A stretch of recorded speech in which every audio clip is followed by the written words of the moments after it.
नमस्कार। मन का हो तो अच्छा, मन का ना हो तो और भी अच्छा, क्योंकि जो हमारे मन का नहीं होता वो ईश्वर के मन का होता है। और कभी कभी किसी की बद्दुआ भी दुआ का काम कर जाती है, क्योंकि जब हमें कोई बद्दुआ या कुछ बुरा बोलता है या कहीं भी सक्सेस नहीं मिलती तो बहुत बुरा लगता है, दुख होता है। लेकिन बाद में वही चीज़ें इतना अच्छा काम कर जाती हैं कि जैसे मान लीजिए किसी चीज़ में सक्सेस नहीं मिली तो कुछ और बड़ी सक्सेस मिली, उससे उसके बाद कुछ और अचीव किए, क्योंकि हम ज़्यादा मेहनत किए और कुछ बड़ा गोल अचीव कर लिए और सक्सेस मिल गई। तो मन का पहले नहीं हुआ तो बाद में जो हुआ वो अच्छा ही हुआ ना। और जैसे मान लीजिए कि किसी को बद्दुआ, जैसे अर्जुन, एक एग्जाम्पल है। अर्जुन जब अज्ञातवास में गए थे तो उनको अर्जुन का जो वनवास मिला था और 1 वर्ष का अज्ञातवास मिला था, और उस अज्ञातवास में जब वो इंद्र के यहाँ गए थे अपने लिए शस्त्र इकट्ठा करने, तो वहाँ पे उर्वशी ने अर्जुन को श्राप दे दिया था कि आप एक नपुंसक हो जाएंगे। सोचिए, एक बड़ा धुरंधर योद्धा, और इतने बड़े योद्धा को जिनके सारथी बाद में भगवान श्री कृष्ण बने, उनको श्राप दे देती उर्वशी कि नपुंसक बन जाए। तो वो भी उनके अच्छे के लिए था। तुरंत तो उनको कितना बुरा लगा होगा, कितना दुख हुआ होगा, लेकिन ये कितने अच्छे के लिए उनको हुआ, क्योंकि जब वो अज्ञातवास में थे तो उन्होंने बृहन्नला बन के अभिमन्यु की होने वाली पत्नी मतलब उत्तरा को वो डांस सिखाए थे, गाना सिखाए थे।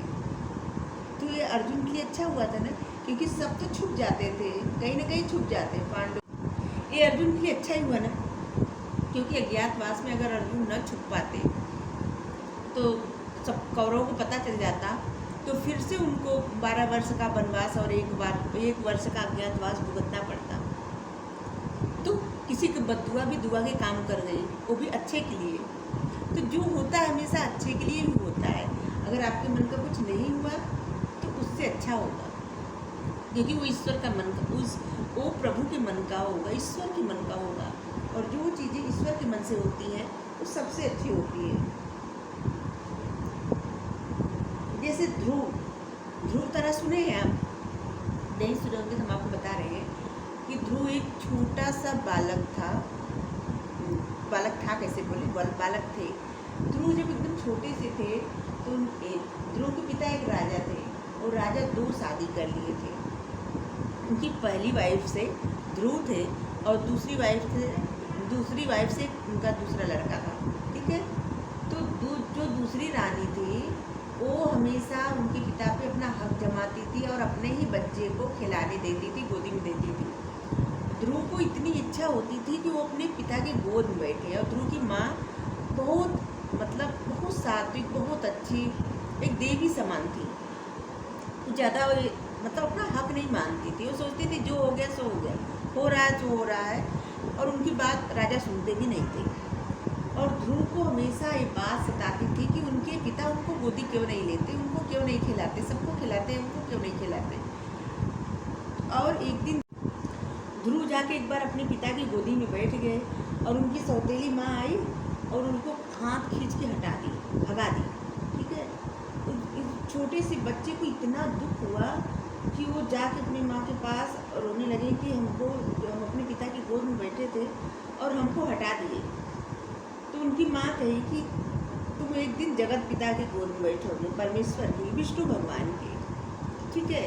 क्योंकि उनकी माँ जो है बच्चे के बहलाने के लिए ऐसा बोली थी, और उस बच्चे के मन पे इतना बड़ा प्रभाव पड़ा इस बात का कि वो चुपके से अपने घर से चले गए और जाके जंगल में तपस्या करने लगे। इतनी तपस्या की किसी चीज़ से उनका मन नहीं भटका, और ओम नमो भगवते वासुदेवाय का जप करते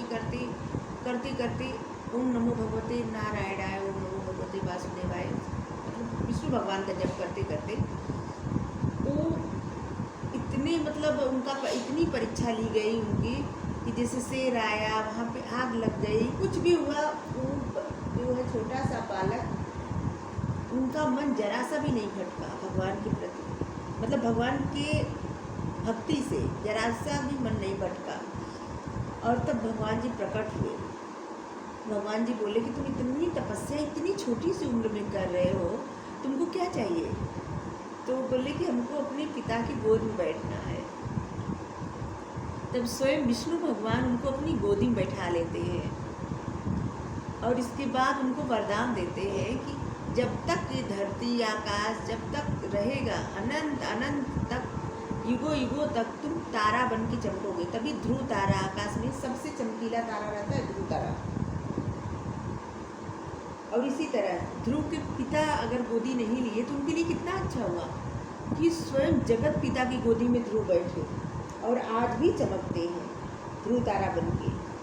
सोचिए, कोई अगर श्री हरि की गोदी में बैठे तो उसका क्या सौभाग्य रह रहा होगा और क्या सौभाग्य रहेगा अगर कोई बैठ जाए तो इसी तरह जो मन का हो तो अच्छा, और मन का ना हो तो समझ लीजिए वो ईश्वर के मन का होता है, और जो ईश्वर के मन का होता है वो सबसे अच्छा होता है। वैसे ही अगर आप कभी भी किसी चीज़ में अगर मान लीजिए छोटी या बड़ी अगर आपको असफलता मिल गई तो इससे बिल्कुल भी आप निराश न हो, हताश न हो, क्योंकि आप ये समझ जाइए कि आपके मन का नहीं हुआ तो ईश्वर के मन का होगा, और जो ईश्वर के मन का होगा वो सबसे अच्छा होगा।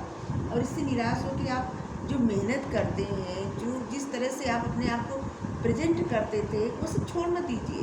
आप मेहनत करते जाइए और आपको उससे बड़ी सफलता मिलेगी, आप देखिएगा। और फिर आपको पता चलेगा कि छोटी सी सफलता आपके भाग्य में नहीं थी और आप कुछ को चाहते थे, अच्छा हुआ आपको नहीं मिली बड़ी सफलता, क्योंकि आपको मिली। ठीक है, तो इसी तरह मन का हो तो अच्छा और मन का ना हो तो और भी अच्छा। मतलब ये कि जो मन का नहीं वो परमात्मा के मन का, और जो परमात्मा के मन का है वो सबसे अच्छा, उससे अच्छा क्या हो सकता है। Thank you.